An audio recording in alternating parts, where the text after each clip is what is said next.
about Alice Go. The Foreign Affairs Department has notified the Interpol about the dismissed mayor who fled the country. Senator Risa Ontiveros said Go, her siblings, and Lucky South Representative Cassandra Ong were reported to the Philippine Center on Transnational Crime and Interpol.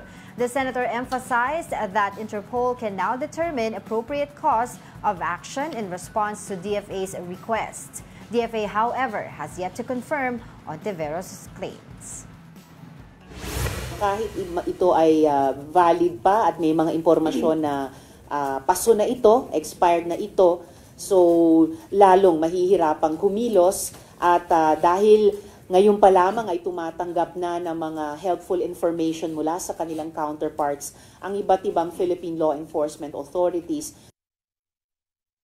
Sa dami ng intelligence funds, no, isang high-profile person na may pending cases dito nakalabas ng bansa.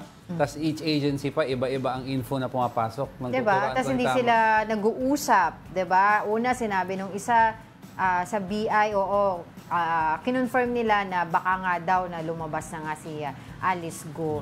Pero sinabi naman DOJ at that time, no, two days ago, if I'm not mistaken, sabi nila sa kanilang documents, wala pa naman daw. Kasi hindi naman pala sila nabigyan ng kumbaga ng report ng BI. Kasi 'di ba we were able to talk to Dana Sandoval here the other day, if I'm not mistaken, at sinabi nga niya a week before na nilathala, no, or sinabi ni Senator Risa Ontiveros na meron nga siyang information na umalis sa bansa ito si Alice Go, ay alam na ng BI na meron na silang information. Pero hindi pa daw nila sinasabi kasi there were, ang tawag dito, bine-verify pa nila, kino-confirm pa nila yung iba pang mga impormasyon bago nila sabihin daw na nakalabas nga ito. Kaya nga we really have to have a review already on how we do our business. Yung proseso, of everything in general, it's because nakikita na ng mga criminals to, for example, sa mga POGO, mga Chinese foreign criminals na gumagawa ng kalokohan dito, they're doing it because nakikita nila ang daming loopholes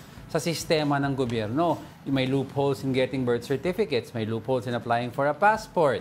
Wanted ka, makakaalis ka, loopholes in immigration, loopholes in customs.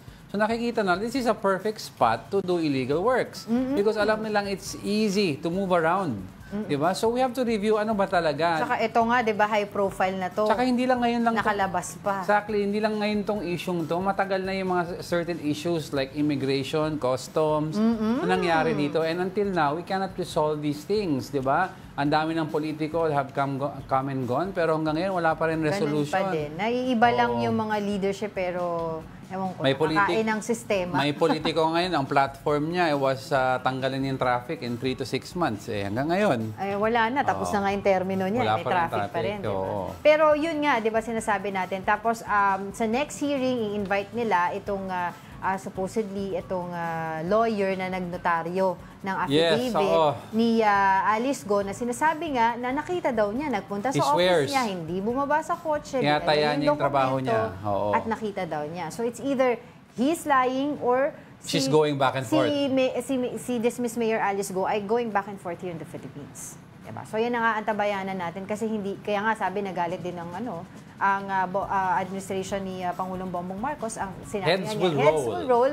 Tingnan natin kung paano, kailan, sino. Ayoko naman makita ng rolling head. Hindi naman, ito naman literal ka masyado. Pero sino at kailan. Sa Game of Thrones, konting mali lang, heads will really roll. Yes.